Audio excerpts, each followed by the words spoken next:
This video will introduce the area of data serialization. So that is in fact an area that has nothing at all to do with databases, apart from the fact that it concerns data. So a serialization format is a format in which data can be stored and later interpreted by a program. So it's a format that's understood by the program. And if the program here meant only the program I am writing right now, then of course any format would do, because I would just parse the data and adapt the program to whatever data format I could choose. But if the data is supposed to be read and written by many different programs, written by many different organizations, then some kind of widely adopted standard must be used. And here we will have a look at three such commonly used serialization formats, namely these JSON, YAML, and XML. Or at least JSON and YAML are frequently used nowadays. XML was very frequently used some years ago, and therefore you still encounter it, not that seldom. So it's good to have some basic knowledge of XML as well. So this is the content of this presentation. So a brief introduction to the area of data serialization, and then a quite theoretic look at the three specifications, JSON, YAML, and XML.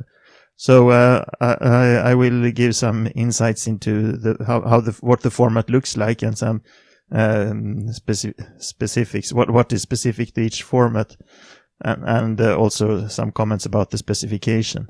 And we'll also have a look at a sample file with data in each, with the same data stored in the three different formats.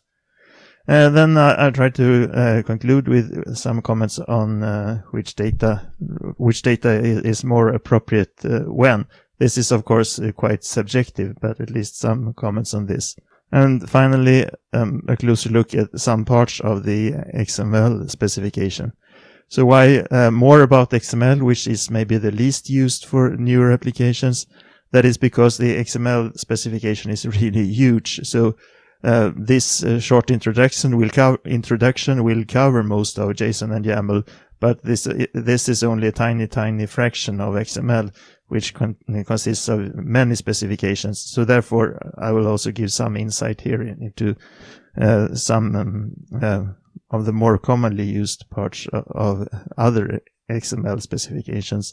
And at least schema is something you will hear about quite often if you encounter XML, if you work with XML in some way. And in order to understand the schema, you have to understand something about namespaces as well. So there is nothing in this video illustrating how to read and write files with these formats from a program, but we'll just look at the data format as such.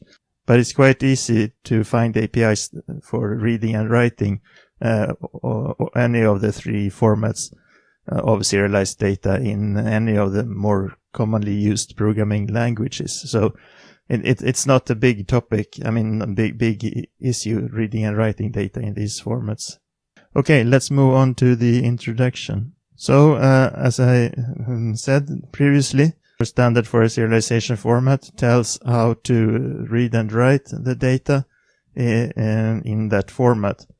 And also the standard must define some kind of binding between the types used in the programming language and the type used in the serialization format, how the types relate to each other. So we'll cover these three formats, XML, JSON, and YAML. And all three are human readable, which means it's plain text using ASCII characters. So, and a human can read and write the data. It's not just programmatically readable and writable in some binary format.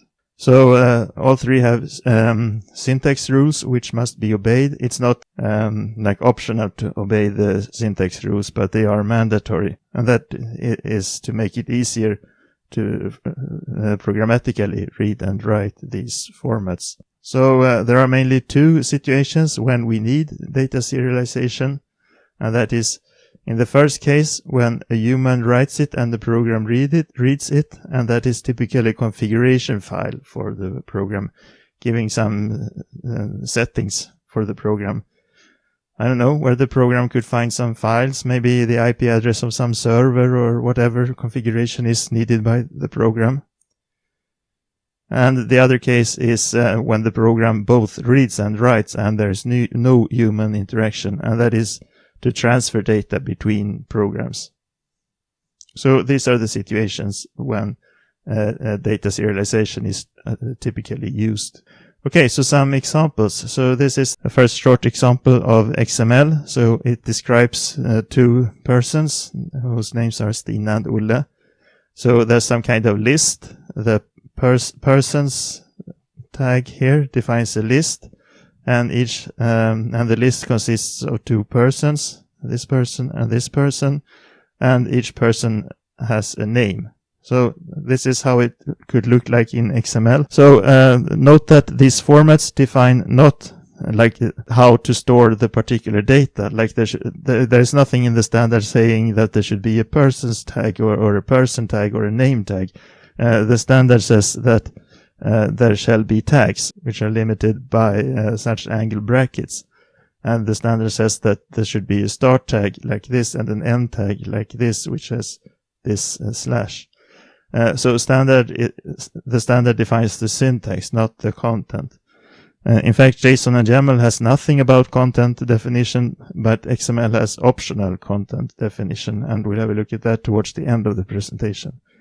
Okay, but this gives an example of some XML syntax, not everything, but some basics of XML syntax. And exactly the same thing in JSON would look like this, or rather maybe could look like this. So here a list is denoted by the angle bracket, and an object is denoted by a curly bracket. So in this JSON example, there is one object which starts here and ends here, a large object which contains a list. The list starts here and ends here, and the list's name is person. And the list contains two objects. One starts here and ends here, and the other one starts here and ends here. And the objects have one field, namely a field called name. Right? So that's an example of JSON. And in YAML, it would look like this. Or maybe again, it could look like this. Here, the list named persons is defined here. And the list has two elements. Each element in the list contains one property whose name is name.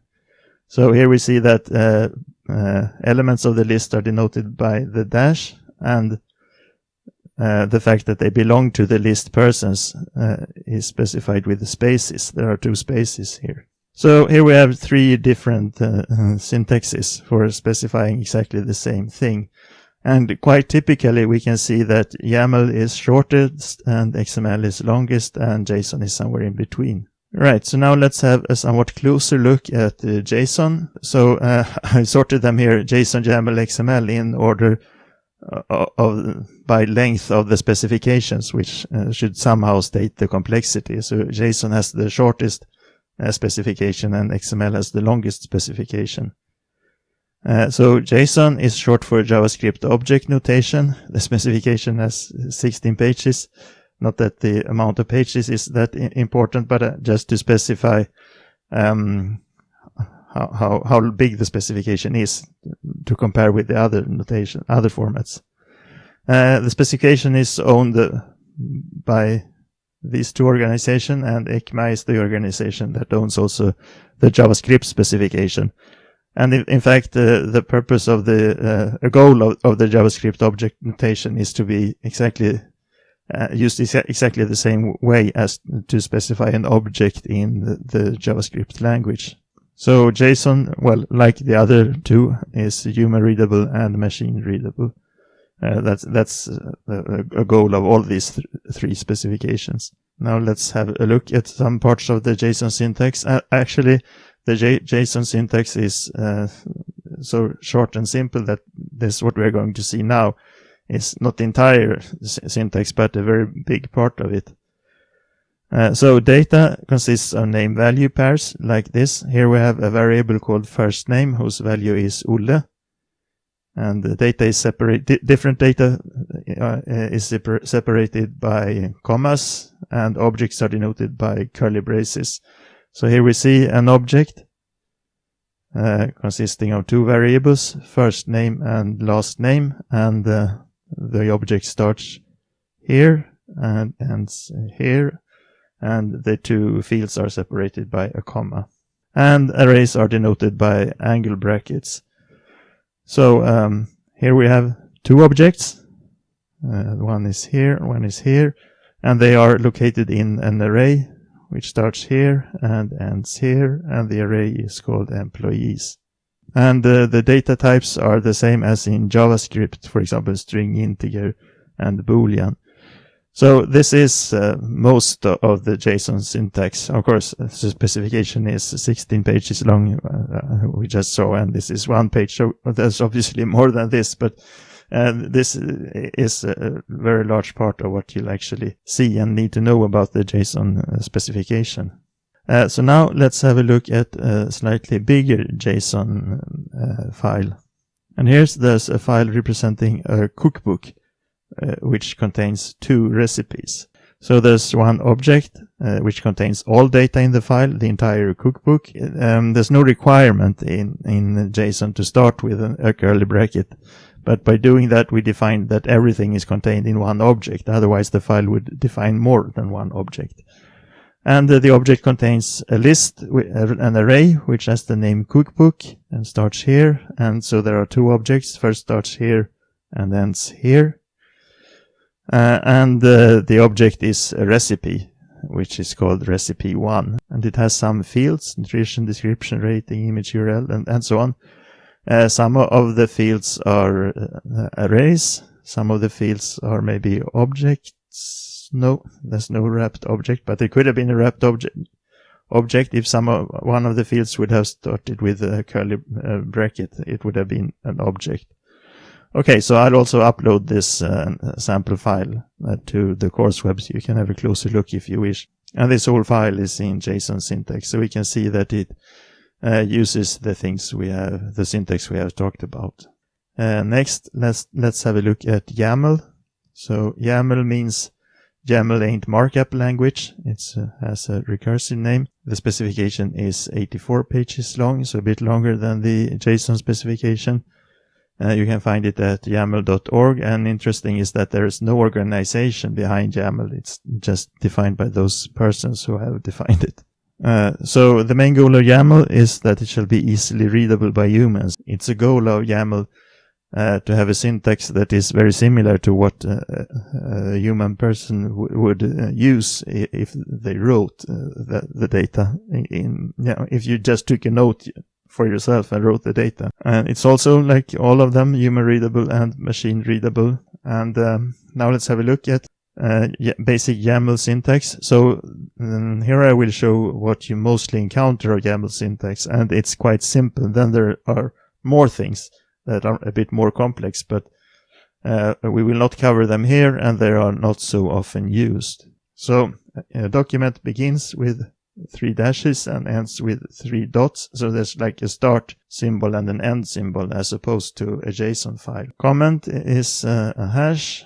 Data also in YAML is a name value pair, but no quotes like in JSON. And while JSON uses printing separators like brackets and commas, YAML instead uses non-printing separators. So data is separated by line breaks, and objects are defined by indentation, as in Python. So YAML is somewhat Python-like, maybe you could say.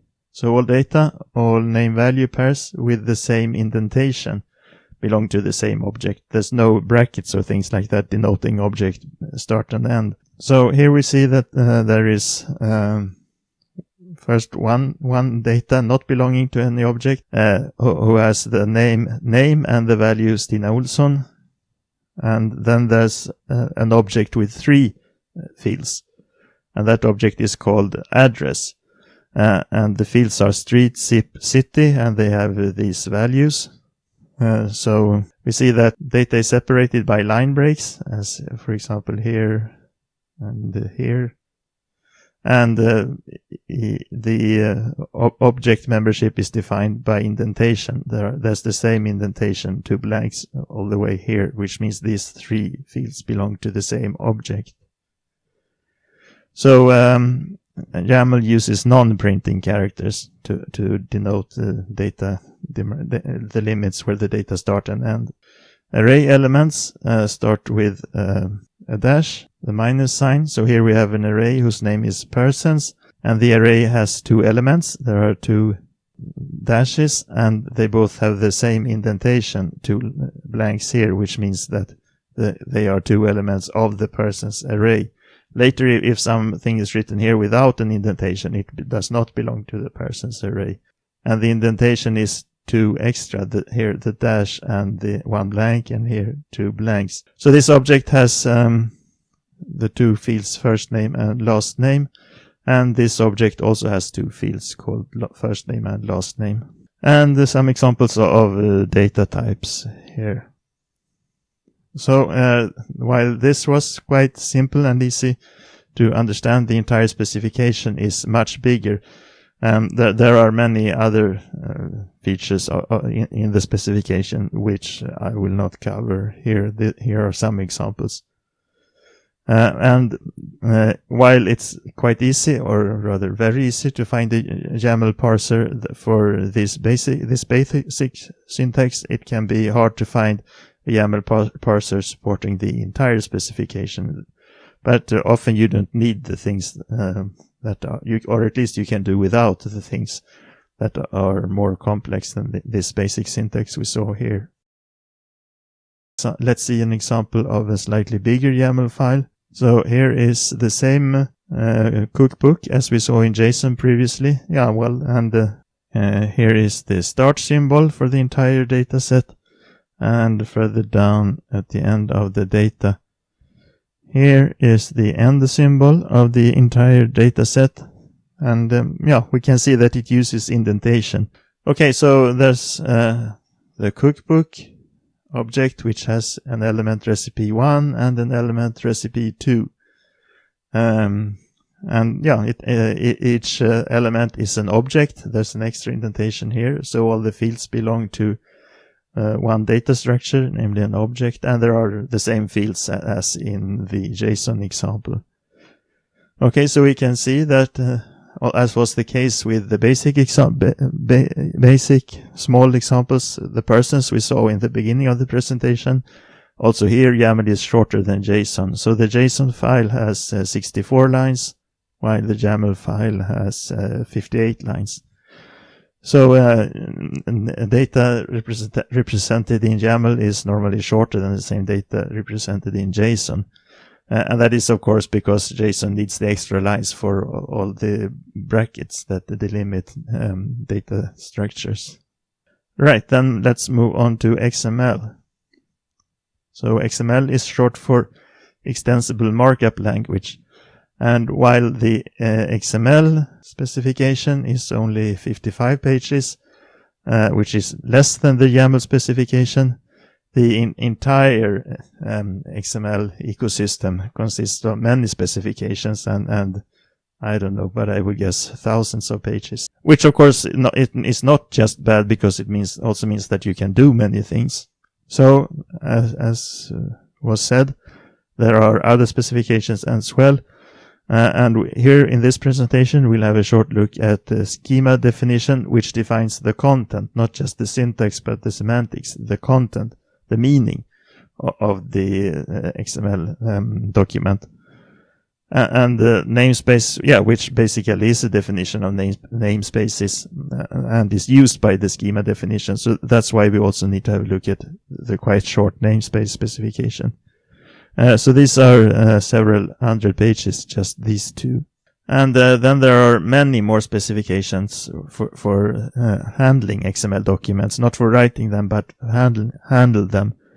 So XPath, for example, is used to reference elements in an XML document. XSLT is used to transform an XML document into some other XML document, for example, into an XHTML.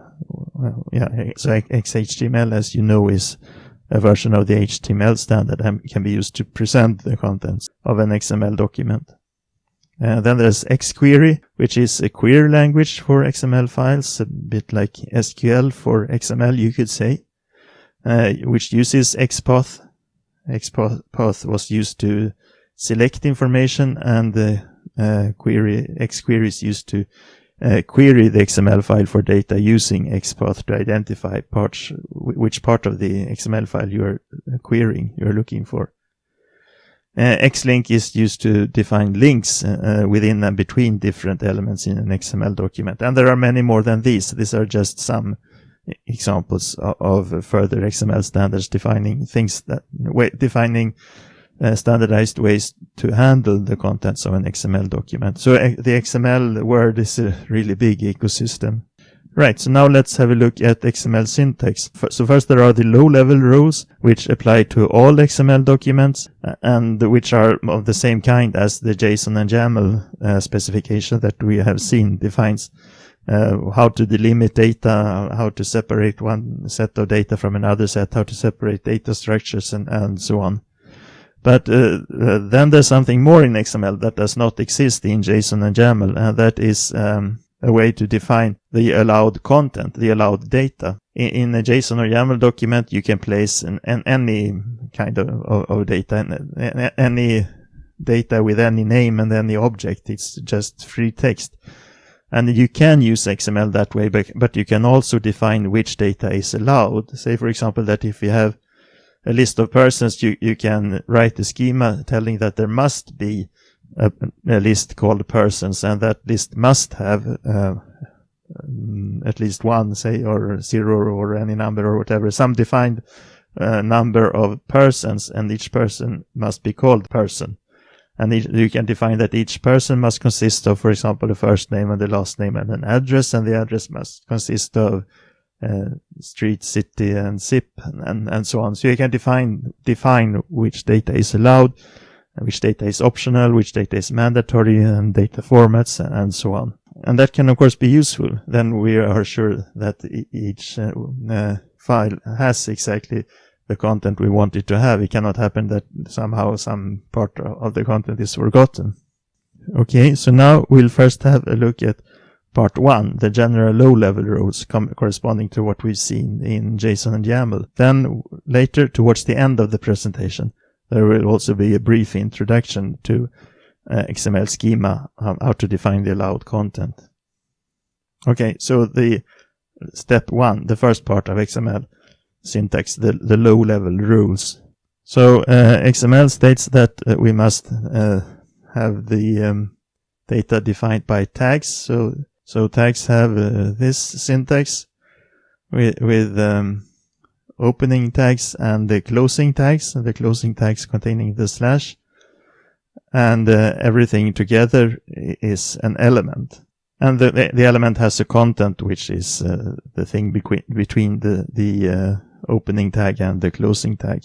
You may have empty elements like this. So here we do not have a start tag and an end tag, but we have the slash like this in the end of the opening tag. So we combine opening and closing tag, which means it's an empty element without any data.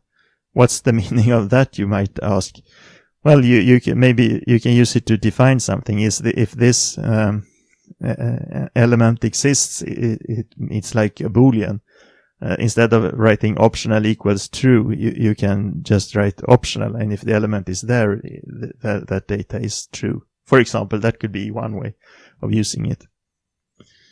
There can be attributes in XML. There's nothing like attributes in JSON and YAML, as we've seen, but XML tags can have attributes. Elements can be nested. So here we see that there is an element person, and nested inside that is an element name. And tags must be correctly nested. Tags are case sensitive. There must be a single root element.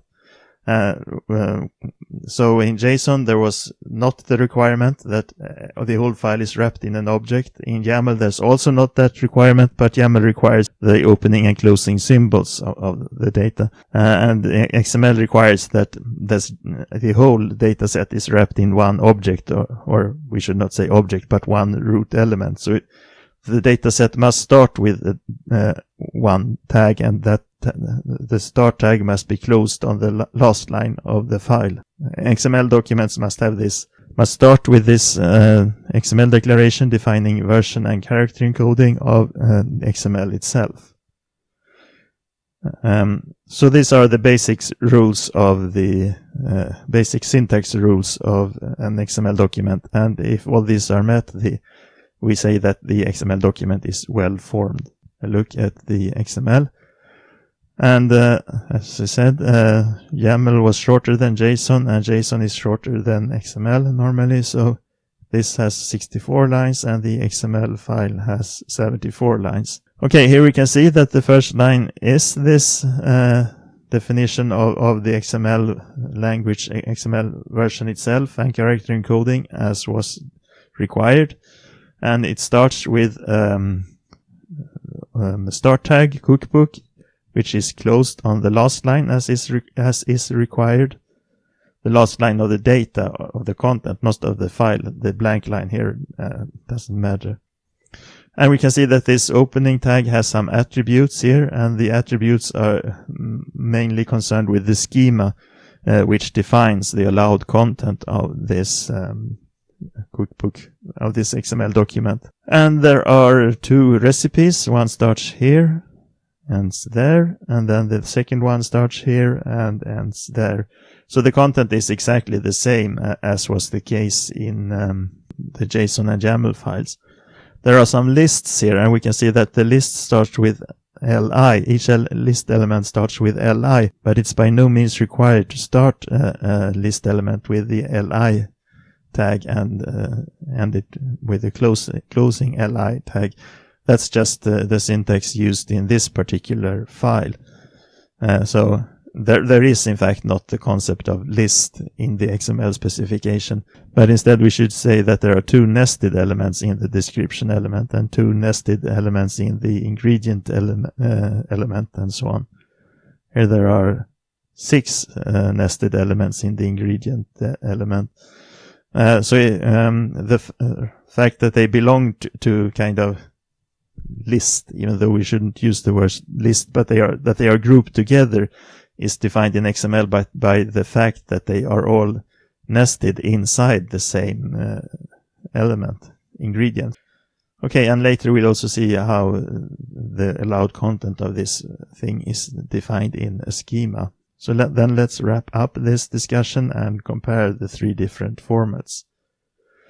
So some thoughts that might be of interest when comparing the formats.